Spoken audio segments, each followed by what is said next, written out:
Eugene, I didn't have that on speak. Did that come through? No. Ladies and gentlemen, my apologies. Welcome to the local planning panel meeting of Thursday, 28 March 2024. The meeting opens at 11:10. My name is Peter Tomasetti. I'm chairperson for today's meeting. I'd invite the other members who are present today to introduce themselves by name and qualification before the meeting progresses further. Good morning. My name is Eugene Sarich and I'm the expert member in town planning. Good morning. My name is John McInerney. I'm an architect and town planner and past Deputy Lord Mayor at the City of Sydney. I'm Barry Buffier. I'm the community rep on the LPP. Welcome, everybody. Could I just invite those who are also present from the council staff to introduce themselves today? Thank you, Chair. My name is Steve Carepis, Director of Town Planning. I'm Sarah Jenkins and... Thank you both. Are there any apologies received? And are there any declarations of interest necessary to be made with respect to the two items that are on the agenda? No. No conflicts of interest, Eugene Sarich. And I have declared no conflicts of interest either. The next item is confirmation of the minutes of the last meeting. Could I propose that the minutes of the local planning panel of the previous meeting and circulated and approved by email be adopted? I'm not sure of the date of that meeting. Thank you. Do I have a seconder to that? Yes. Proposal? Yep. All right. So we've dealt with formal matters on the agenda. The next is general business. And the first item the item under general business is the consideration of a planning proposal of the Hunters Hill Local Environmental Plan. There's been a report prepared and circulated identifying the aims and objectives of the amendments to the LEP. I understand, Ms. Jenkins, that there's two speakers in respect of this item, Mr. Ross Williams and Mr. Jim Sanderson. Is that right? That's correct. And at this stage, unless there's any objection from anybody, I'd invite Mr. Williams to speak to the proposal. I should say that we'd like to keep the matters raised to a relatively succinct time frame and suggest 3 to 5 minutes. If you could work to that, it'd be appreciated. So Mr. Williams. Thank you, Mr. Chair, for the opportunity to speak to you today about the planning proposal for the LEP DCP. It's been a long process to get to this point, and I'm still confused, as would be many of the residents, as to whether this is a housekeeping or a standard proposal. It originally started off as a proposal just to change things that were relative to legislation change and just basically an editorial thing. It's now morphed into, or it's confused as to whether it's a standard planning proposal. So there's no clarity in my mind as to where this proposal sits within the framework of a planning proposal. I'd also like to add that this is a real lost opportunity. We've had a community forum where the community has very clearly stated it wants its values and the amenity of this area to be maintained and to make appropriate changes to ensure that that is the case. Because many of us in the community feel that the current LEP and DCP are allowing the erosion of the values which our community wish to maintain. And this is a real opportunity to make a difference and to bring into focus how we're going to move forward. Legally, I've been able to listen to legal advice from people that have defended this council in the Land and Environment Court on many occasions over many years. And they say this is a real opportunity to tighten up not only the definitions, but the nomenclature and the way that the LEP presents itself around many of the issues. Quite often in court, the issue is lost because there is no clarity around definitions, etc. And this is a real opportunity to make those changes. And I don't believe that is evident in the document. As I said before, it's a real opportunity to strengthen the values of our community. And I, as somebody who's been in this community for 45 years, actually I'm an emeritus mayor for my contribution to the community through the council, also an Australia Day award winner as well. So I'm very aware and very active in our community to find what the views are and the strengths, what they're looking for. And the values which this community hold, whether they are trees, our heritage, the lower density, are all vital in our community. And the community is prepared to make up those values in the LEP-DCP to be much more strengthened.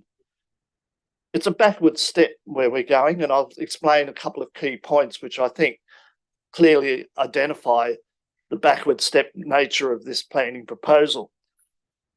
But first of all, I'd like to say that I feel, and I know many in the community feel, they've been ignored in this process.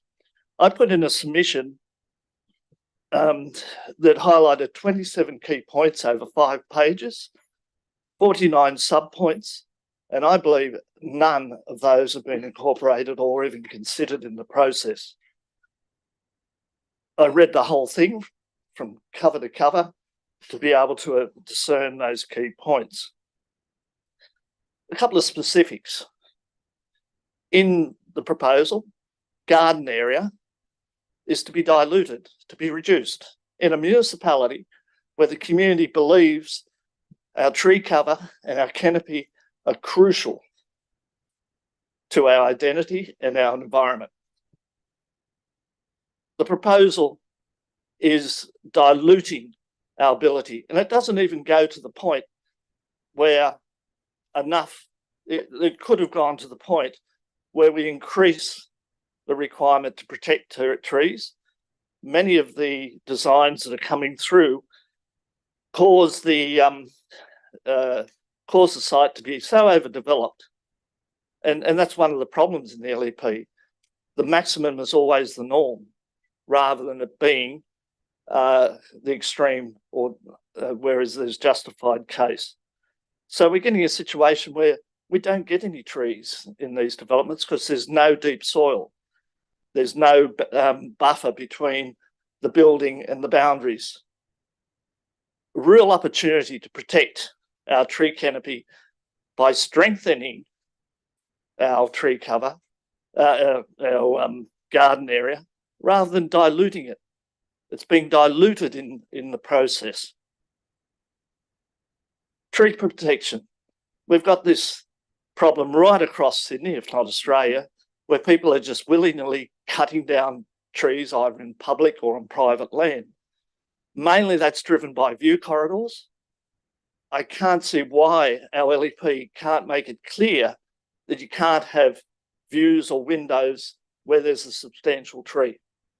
That's just an example of where things could be done. But to dilute our garden area is, to me, farcical if you really want to maintain our values. The other key point that I'd like to make is our conservation areas. Hunters Hill is blessed with our forefathers and mothers being able to obtain 75% of this municipality as a conservation area. That in itself sends a message to people of our values and what we want to protect. It also gives us a framework for achieving that.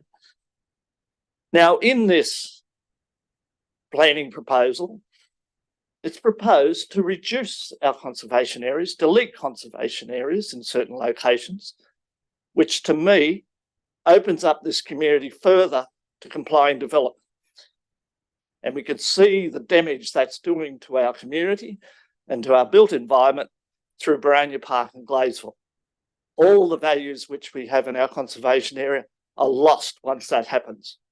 So to me, to take conservation areas out based on one expert's viewpoint, rather than looking across the point, heritage always has a range of views.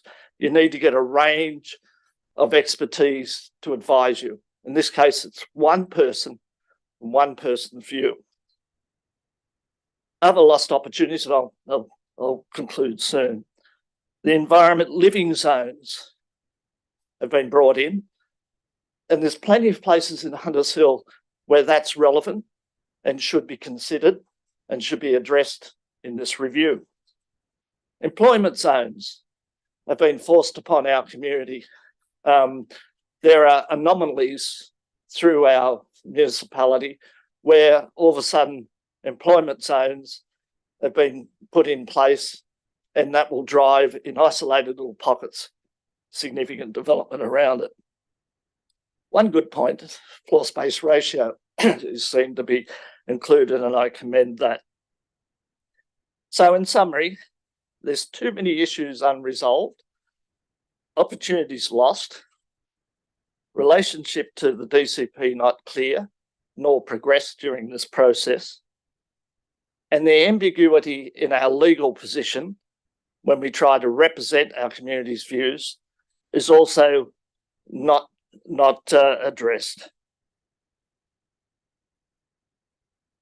The final point is that it is not satisfactory to say, let the planning proposal process drive community input. It's said the community have a say when it goes on exhibition. The community have had a say, and council or the staff need to take into consideration the views already expressed. And as I've said, I've gone to a lot of trouble to represent the things that I think need to be addressed, but I don't see any of those incorporated in the current proposal. So I urge you to send it back to council to do a better job. Thank you. Thank you, Mr. Williams. That's it. Yep.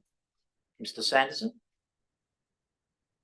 Mr. Jim Sanderson? Yes, thank you. It would be appropriate I've written in notes rather than magnet squares. Thank you very There's a much. table in there that I'd like to refer to that would be useful if members of the panel could look at.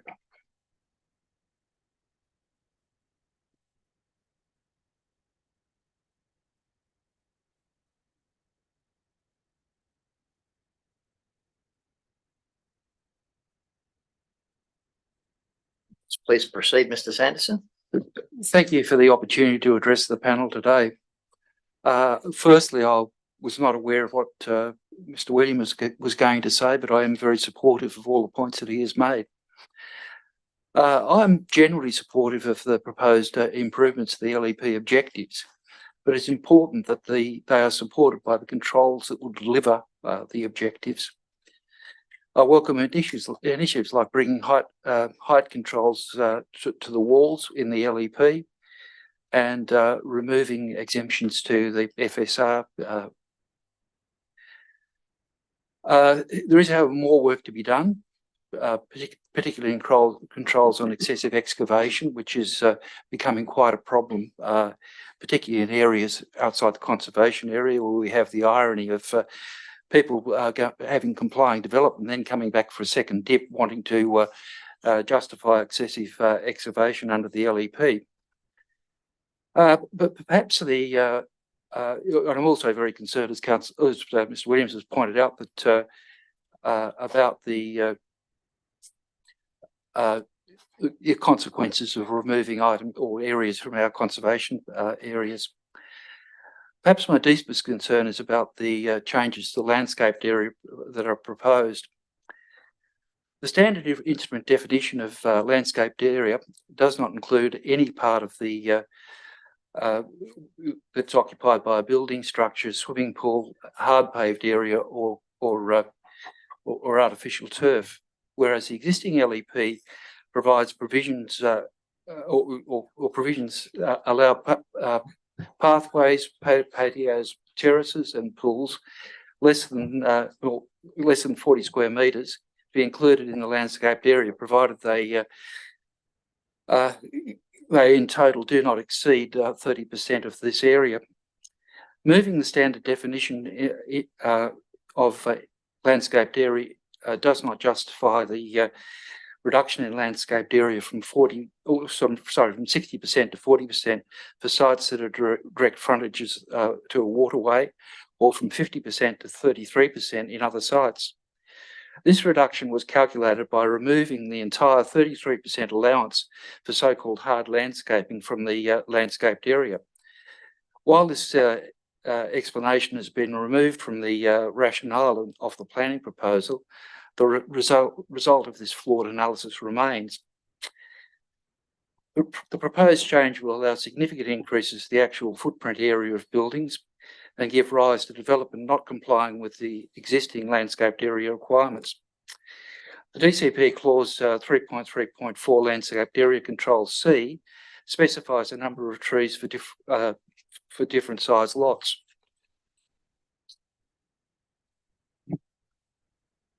I've seen many DAs where the proposal comply with landscaped or existing landscaped area requirements, but it is difficult to find space to plant the canopy trees specified by the DCP. The LEP requirement must require landscaped areas that are sufficient to support the number of canopy trees specified in the DCP. We already have too many relatively large lots with too few canopy trees.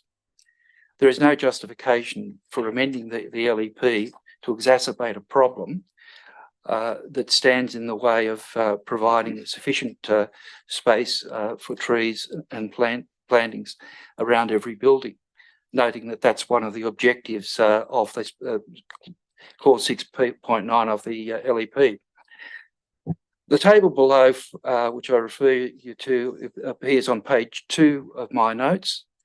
It compares the Hunters Hill's current and proposed landscaped areas with those of a similar LGA in Mossman and clause 3.27 of the code SEP.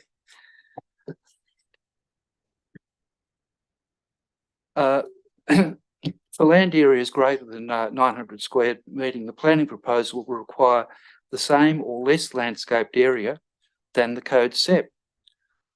The proposed landscaped areas will also be very much less than the comparable LGA of Mossman. It's unacceptable that landscaped areas the same as or less than those in the code SEP are proposed. I would suggest that the LEP should remain unchanged in terms of the figures, even though the definition will change. We should continue to have 60% landscaped area on properties with a direct frontage to one of our rivers, or for all other sites, 50%. I trust that the LPP will recommend rectification of a problem that I think both Councillor Williams and I have identified. You know, clearly a planning proposal in its current state is not ready for gateway determination. I'm happy to answer any questions if there are any. Thank you, Mr. Sanderson. Yeah, yes, I have a question. Yeah, I do have a question, Mr. Sanderson, and it's really to ask, do you have any knowledge about what's been the performance in terms of approvals over the last 3 years in terms of landscape areas? Is there any data on that? Well, my experience there would be that there's pretty good compliance with the landscaped area, but we're still having difficulty. So I think the reality would be that there'd be very little that wouldn't comply with the current landscaped area restrictions. But at the same time, it's very difficult to put adequate trees to as suggested by our DCP. Yeah, well, I hear a lot of anecdotal evidence that says, a lot of new developments couldn't possibly meet the landscape area requirements. I wonder if we've done an audit on that. Well, look, again, in my experience with what I've seen, it is meeting it. My concern is if we loosen it further, as I've said, the changes will undoubtedly do. We will see bigger footprints rather than smaller footprints, and that would seem to be going in the wrong direction. Chair, could I ask a further question on that issue, on trees? Of course. So I'm interested in the changes that are proposed here in relation to the size and bulk of buildings are all to do with about preserving views to the water and views, etc. But at the same time, we don't seem to be concerned about trees blocking views. How do you resolve that conundrum? Well, I think there are provisions that would allow trees, if they are planted in ways they would block a view. There are provisions for people to go to Land and Environment Court over that. But it's one of those difficult conundrums, and I would welcome any suggestions that would deal with that in the LEP. I mean, Mr. Williams has already suggested that perhaps your LEP might have, or might even be a DCP, whichever it's appropriate to put it in. But there could be controls to prevent windows being placed in a position where there's already a tree there to remove the possibility of that blockage. Now, the thing about that is that you could, that's going to encourage tree planting in an appropriate area. I'm sorry, I wasn't expecting this question, but it's a roundabout answer. Well, you could end up with a lot of houses with not many windows. Is my sort of view on that. But I think this is a basic conundrum for Hunters Hill because there's a constant complaint that there's existing trees. I'm not talking about trees that you plant, but existing trees that generally aren't native are blocking a lot of views. That's causing a lot of concern. And then at the same time, we've got very strict controls over height of buildings so that you don't block someone's view. And we don't seem to address that at any point. Well, I think the objectives that have come in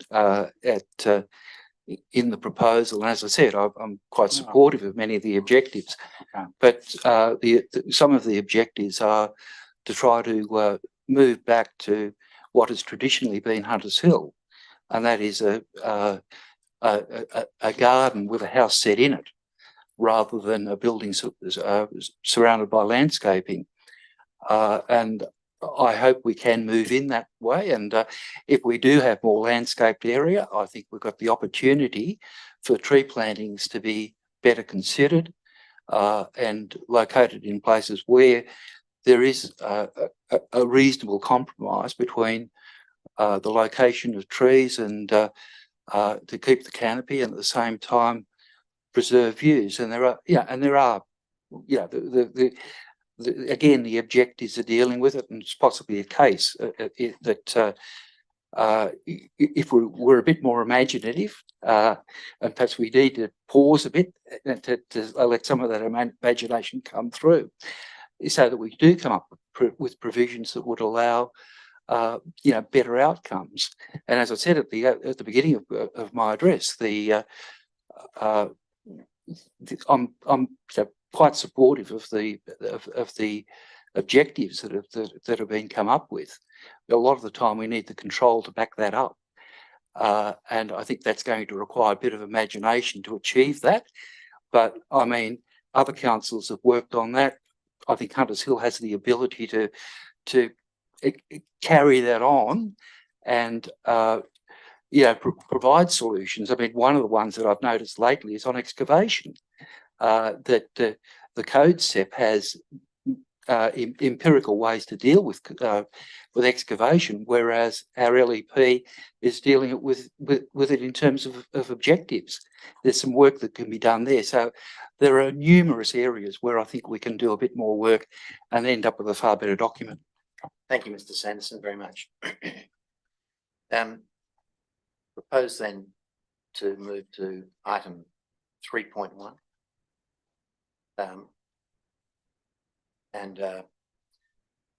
That's consideration of the development application of a lot 2 in the National Park off Victoria Road, Gladesville, the Bedlam Bay swimming enclosure.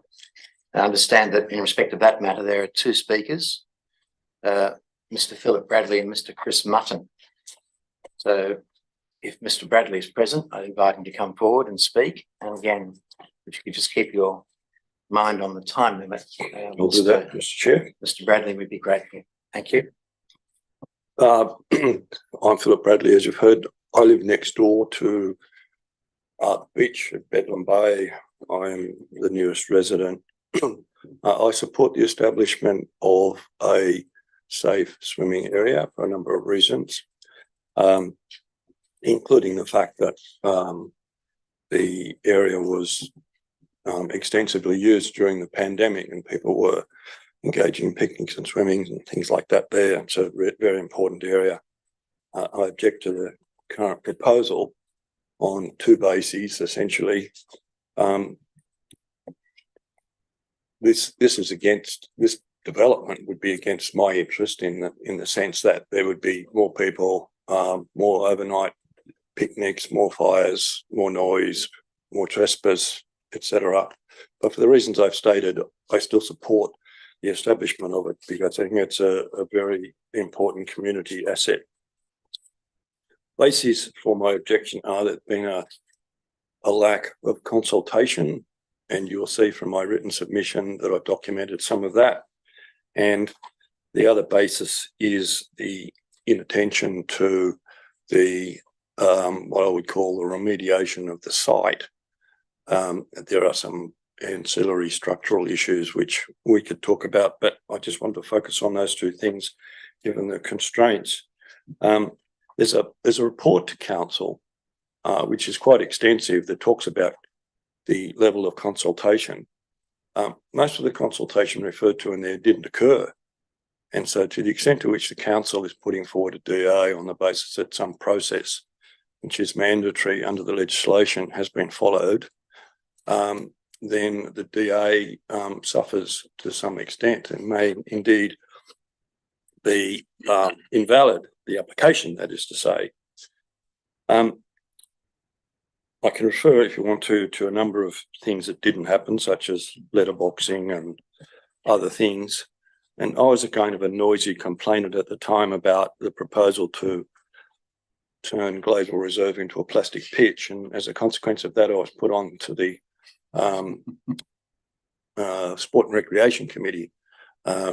Once again, without consultation, I was just told I was on it, but not that I'm objecting because it gave me a forum in which to express some views. But the Bedlam Bay project just kept falling off the agenda. And I don't know how that happened or whose hand was involved in taking it off. I had to raise it a number of times, and each time I did, I was told that I would be duly consulted, as would other people, and those consultations simply didn't occur. I started this process by reading something in the Herald a few years ago, and I contacted the catchment group, and they didn't know anything about it, referred me to the council, contacted the council, and they referred me to the catchment group, and ultimately asked the council to put something on their site. As you can see from my submission, what they put on wasn't correct. They talk about things like multiple piles supporting nets, which is not the case. I've actually seen a photograph of 2 women about 80 years ago sitting on the wall, which was in a state of degradation then. And you can see where the old wall went from my place around to the bay, around the bay. Anyway, that's also recorded there in my submission. There's been a couple of other iterations, one of which might reflect the comments that have been made by me and others about access to the water. And I've got some photos to demonstrate the usage of that, which I've also supplied to the council. but they haven't seen the light of day in any of the official documents. More importantly, by the way, I have some photographs of the state of the beach after storms and the considerable erosion that occurs, rendering the beach unusable. And there's been no attention to that whatsoever. And of course, no copies of those photos ever appeared to support the development application. In particular, there's an area referred to as a rocky reef, which is just the remnants of a landslide that occurred in the circumstances referred to in my submission. And then there's a platform built there over some of that so-called rocky reef landslide, which is, in my view, within the mean high water mark and therefore should be addressed as part of this. And as is the decaying seawall on the eastern side. Seawalls are built downstream of the mean high water mark, otherwise it wouldn't be seawalls. And so I don't want to labour too much the lack of consultation, but there hasn't been any, and to the extent of there hasn't been any of substance, and there certainly hasn't been any consistent with a multi-page report of consultancy which went to the council before you put forward its DA. Now, I mentioned quickly those structural issues. There's the platform, there's the so-called rocky reef, there's the eastern seawall, and there's a significant problem because the former custodian of the land, Bladesville Hospital, had a tip behind the beach where they stored hospital waste and other things, and that has never been remediated. When the last time they did some work there, the consultant said it was okay to cap it. I've also referred to that in the report, of course, elsewhere. I don't think I've really got a lot to add that's not in there.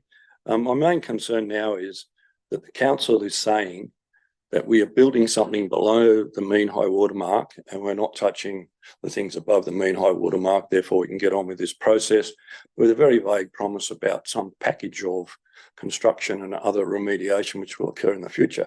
This process alone has been going on for more than 5 years, and so the likelihood, subject to funding and various other things, of the necessary remediation occurring, I think is very slim, certainly in my lifetime. And if you're going to build a swim site, it needs to be safe, needs to be secure, and therefore you've got to address a falling seawall, erosion and containment of a tip, and I would have thought remediation of the old landslide so that you can restore about a third of the beach, which was lost through mismanagement of the adjacent site. I've got some conditions which I would like to proffer as being appropriate for the DA if it was ever approved, but I refer again to the issues about the council proceeding on an incorrect basis. That is that there's been consultation consistently with the legislation. Thank you. Did you have those conditions in writing? Did you Look, want to circulate them amongst us? Or they're a bit scrappy. I can email them to you. Or maybe, yeah, they're a bit rough. Right. I can email them So to you. Yep. do I understand you had some ideas about what would be appropriate conditions, but you haven't formulated them Oh, well. into words? Oh, they sort of flow from what I've just said, but I can articulate them now if you like. How many are there? Let's see. There's 1, 2, 3, 4 in my scrappy version. In fact, I can just hand you this, but I'll read them out. Seawalls and drainage below the mean high water mark be addressed before approval. And I would add to that things like, enforceable assurances. Heritage components to be re-examined because there are bits of heritage stuff just lying on the beach have been dozed onto, large sandstone blocks, etc. The access platform below the mean high water mark, I emphasise below, to be removed, along with the landslide debris to restore original beach and to permit boat access, and post-storm examination according to that site. Thank you very much. I don't say that's an exclusive list of the conditions I'd seek to have, but they'll give you an idea based on my written submission. All right. Thank you. Thank you, Mr. Bradley. Mr. Mutton, Hey, Well, Mr. oh, sorry, Chair, I'm so sorry. Uh, Mr. Bradley, it may be that a panel member has a Oh, question. yes, Mr. Bradley, your condition or suggested condition number 3, as I got it down, access platform below the main water, which is that? Right, so about 20 or so years ago, someone, I think it was National Parks, responsible for the site then,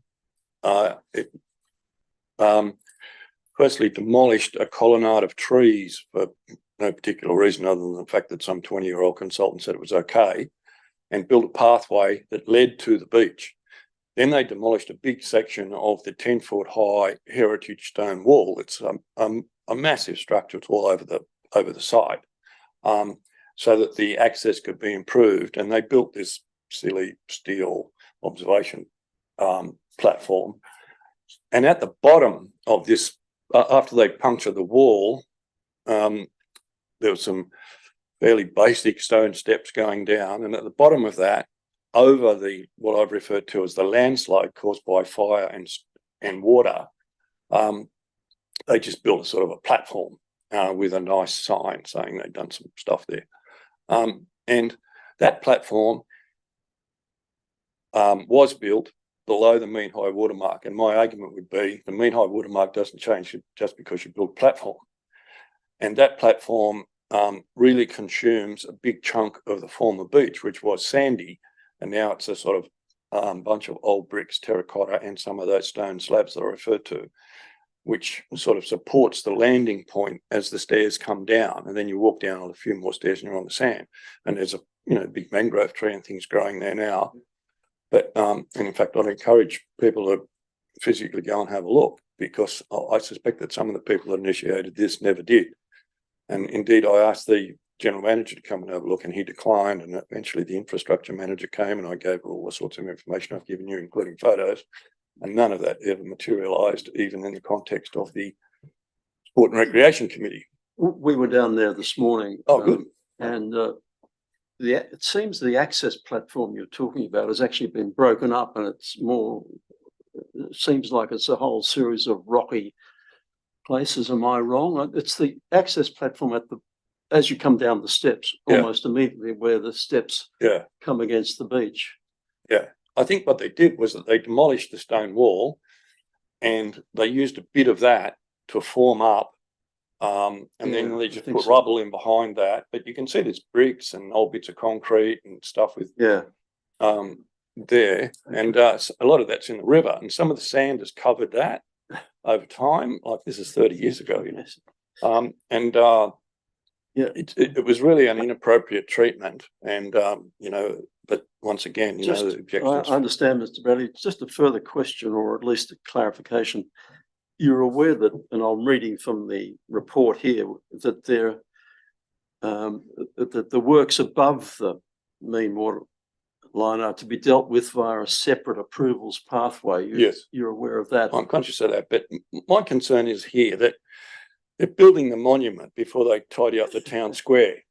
Like this, there's a lot of this structure is below the mean high water mark. A lot of what I'm saying needs remedial work is below the mean high water mark.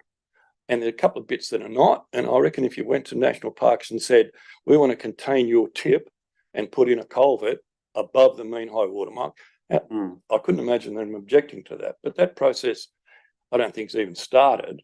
And at the moment, we've got something described as a package of works and some vague promise that something will be attended to in the future. Whereas the emphasis on the monument is what we're stuck with. There's a massive platform and a pontoon, all that sorts of things, with no nod to history. The fact is that there was a stone wall that went right around there, and whilst it might not be practicable to reconstruct that, they ought to, in my view, have a bit more regard to that. And had they had proper consultation, and there's been zip on this issue, they would have probably incorporated some of that.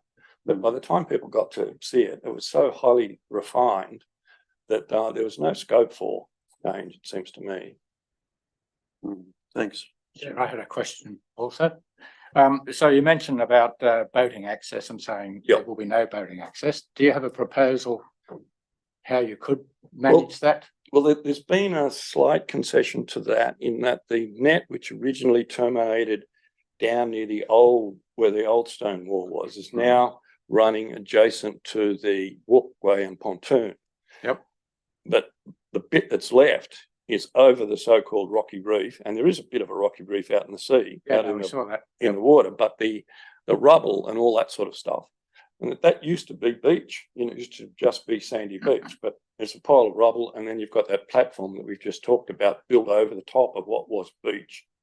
And I've got photos there of, the harbour hygiene people accessing the beach. They've got a motorised wheelbarrow, everything. They do all the cleanup, and I've got pictures of kids kayaking and other people. But on the diagram we've got, it doesn't show any beach access with that net where it is at the moment. No, I think that there's very, very limited access. And if you were coming along in a tinny or a kayak, you wouldn't go in there. And someone said in response to that complaint, I think they might have said it to Mr. Martin, that, they can go and park their kayaks over near the old hospital boat shed, which is not a practical solution for a number of reasons, including, the movement of the water and various other things. Sorry, Mr. Chairman, just to follow up, effectively then, if they did some work on the access platform that you talked about earlier, that could also include the clearing up or cleaning up of that little rocky section that used to be beach. Yep. Yeah. No, that's the access would be dealt with by that. It's not the only issue, though. I emphasise. Thanks. Thank you for your time. Thank you, Mr. Mutton. Well, I think that concludes. No. Oh, I'm having a bad morning. I'm sorry. I did invite you, Mr. Mutton, to come forward. Yes, please do. Thank you very much. I apologise. Thank you, Mr. Chairman. I have 6 copies of my presentation. It's the full text. I'll be speaking fairly closely to that. Do you want me to hand those out? Yes, please. Yes, please. Thank you. I'll touch them. Back members. Oops.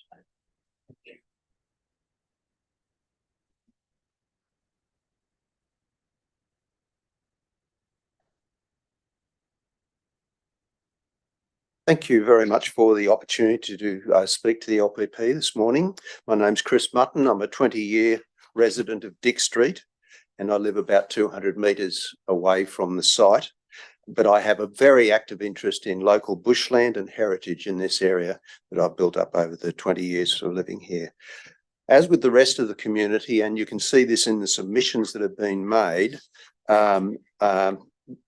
I'm also very supportive of the proposal of the creation of a swim site.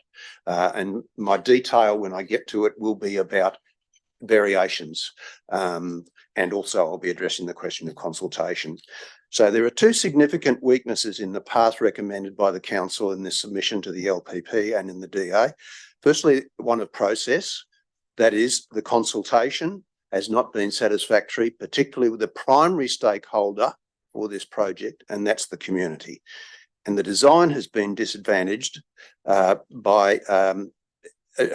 disadvantaged a significant proportion of the prospective users of the swim site, that is those with small watercraft. And those users are using the site now, and that will be denied to them. These issues can be clearly seen when you look at the council website, which you probably have, the page that's there. The photograph that I've shown there is taken from that website. It's the top left in the group of photographs. And you can see in that photograph, there are 3 small watercraft. It's difficult for me to tell whether they're kayaks or stand-up boards. There's a family or a group of people there enjoying their time there. And this is a regular pattern. Where I live, I look out into Bedlam Bay. I regularly see kayakers coming in, not launching their kayaks at the beach, but coming in from other areas and enjoying that bay. I don't get to see them actually at the beach because I don't have that view line, but certainly it gets a lot of activity. There's also a hire service that hires small dinghies on the other side of the river, and I see a lot of activity with those small boats. So there are lots of people who are coming into Bedlam Bay in small boats, not residents, almost certainly, people who are coming in because they're enjoying that particular area. And I think we need to cater for those people. The layout plan that's been shown in the DA that's submitted to you and covered in the documentation that you've got for this meeting here, and it's been, let me try that again. The layout plan that's been shown to the community on the website, and it's on the second page or on the back page of what I've handed out to you. That layout plan, it's been on the council website since 2022, and it shows a net running beside the walkway out to the pontoon, and that has not been changed through the whole of the time since 2022 when council addressed this issue first.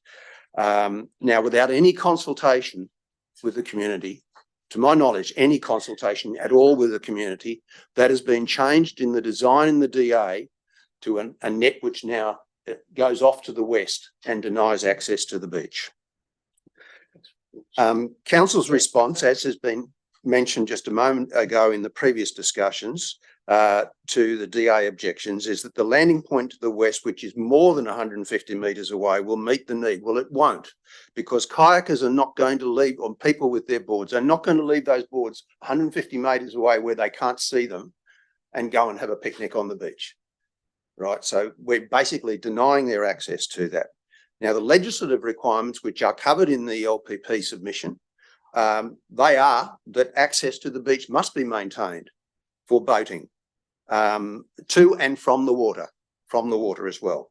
And council asserts that in their response to you that the proposal doesn't prevent access to the waterway. They use the word "to" there, but very clearly it does prevent access from the water.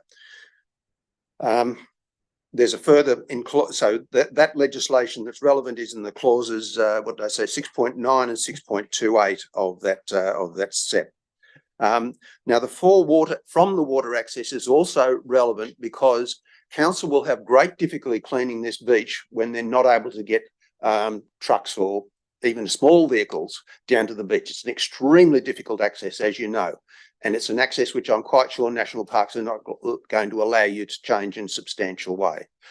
The most convenient way of removing litter from the beach is for it to be bagged on the beach, as is happening now in the other beaches around the way, and to be taken away by the Maritime Service. And that works extremely well. We personally have a very good relationship with those people for taking the bags of litter from our beach. Going to the next page then. So in December 2022, council minutes noted strong community support for the swim site. Now, since that time, there's been no active consultation at all, notwithstanding the website, which shows the 2022 concept layout diagram unchanged. There are some very good frequently asked questions there that talk to history, etc., but they don't talk about any changes in any aspects of the detailed design, okay? We've also seen that the DA itself has had very, very limited visibility. Only a small number of local residents are aware of it, and we've confirmed that, both Phil and myself. Very small number of local residents are even aware of the DA. A person I spoke to who came to visit the beach yesterday was not aware of the DA. It wasn't advertised on the beach. It wasn't advertised on the council website. And so unless you're a professional who goes to the DA tool on the council website, on the council overall website, you're not going to know about it. So I request that the LPP make it a condition of consent the design is modified to provide continued access to the beach from the water for users and for cleaning. And on the following page, I've given some suggested conditions that you might endorse. And I've added some other items on there. I didn't want to go to too much detail on those because those are to some degree not in the scope of the DA because of the restriction on the high water line aspect that you're just discussing before, okay? But I've still provided those in case you want to take advantage of that. Now, in my response to the DA, I've referenced two other issues, and I did that at a time when I didn't understand the high water line constraint, okay? They were a lack of acknowledgement of the history in the documentation that I saw, and I regard that as terribly, terribly important, that when this swim site is developed, it is not seen as simply a swim site. It is seen as a way for the people who come to this location to understand the significance of the Gladesville hospital above it, and the way this particular beach featured in the health, in the care for those people. There are very, very significant aspects of the way that hospital was managed, and providing a beach for residents of the hospital is very, very important. So I want that to be acknowledged at some point in the process, but I don't know how to input that given what we've just been given here. The other thing is I have a real concern about bushfire. Now, council's response did not address the question of potential damage to homes. What it did address was the question of inappropriate behaviour, but it didn't talk about that fire risk. And that fire risk has to be addressed, because you have a piece of bushland that's steeply sloping. You start a fire there, it's going to run up towards the houses. And it's a very difficult area for any, I'm going to almost finish, I'm terribly sorry. It's going to run up without easy control. So those are the main issues that I have. I thank you very much for your time today, and I hope we see a great result from the creation of the swim site. Thank you very much. Mr. Mutton, I have I should say. questions. The photograph on your very helpful written submission on the first page shows the watercraft at the eastern end of the beach. Yes. And in your experience, is that where the watercraft tend to come in? I don't have a view line to the beach. So my only way of judging how it's used is when I visit the beach, and I have to say that's not really frequent. I used to be thanks very much, Phil. I'll come to this in a sec. I used to be a boat owner in the bay, and that was my primary use in the bay. And I saw people on the beach, but I can't give you a characterisation on an ongoing basis. So my second question then was, if you look at the photograph on the third page of your submission, where the rocky reef is exposed at a low tide, doesn't seem like an ideal landing point for watercraft to me. Not in its current form, and that's exactly the point that we're making.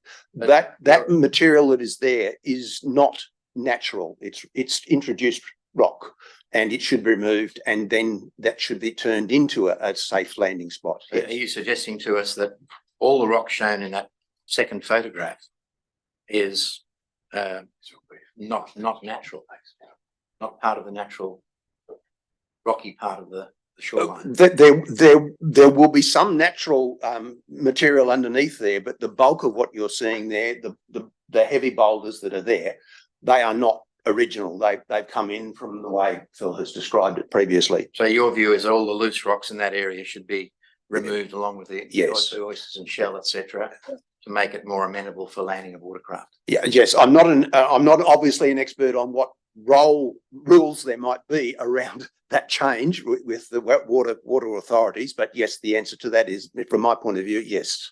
I would like to see that as a landing point where people can bring in small watercraft safely. Yes. Yeah. And my other question to you was, you mentioned the history. Yes. Are you contemplating some kind of display or signage or something like that at the back of the beach to explain to visitors exactly a little bit of the history of Bedlam Bay and the swimming? Yes, there are two directions that I would take. One is to use features that are historical, have them in place. Just give you a really good example. There are 4 posts on the western side which have been burnt. They're actually quite pretty, and they just stand there. They're timber posts, I saw them. Yes, that's right.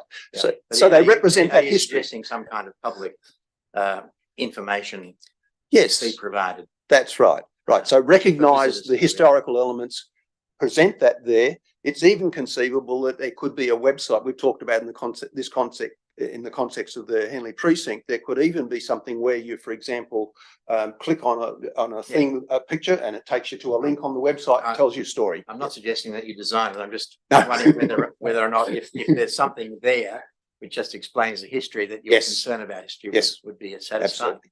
And I noticed that Mr. Bradley handed you some photographs or something like that. Would you like to table them to us? So we can consider them? I hope you've seen them before, but here we are. Yes.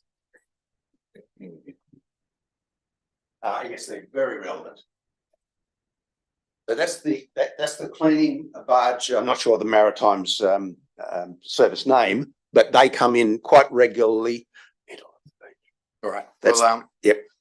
I'll take these into the record and make sure that they get back to Mr. Bradley through council's administrative staff.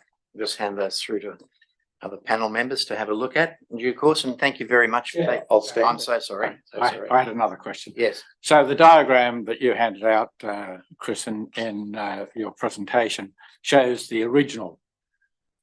This diagram. Yes, on the council website.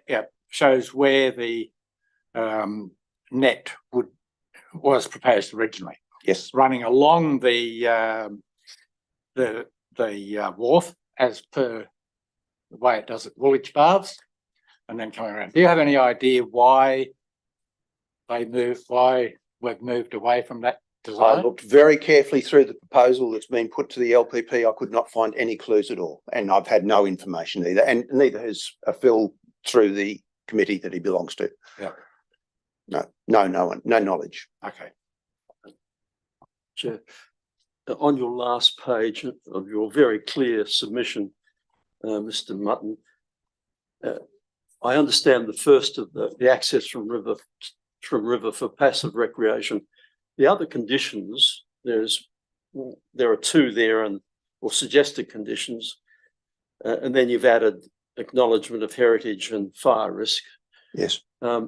Could those four matters be dealt with at the separate approvals pathway, which will deal with on-ground development around the area? That's my expectation, because I'm not a cross process that you're working with here. It's a complicated thing. Correct, that's right. So I'm telling you what my feelings are, thinking that this is my last opportunity to say that, because I don't know how engaged I can be in another process. But certainly the one which is highly relevant to the DA approval is the aspect of beach access. Thanks. anything else, gentlemen? Thank you. Thank you, Mr. Mutton, very much. And there being no further public speaking, I propose to close the public component of the meeting so that panel members can consider what's been said. Thank you very much, everybody.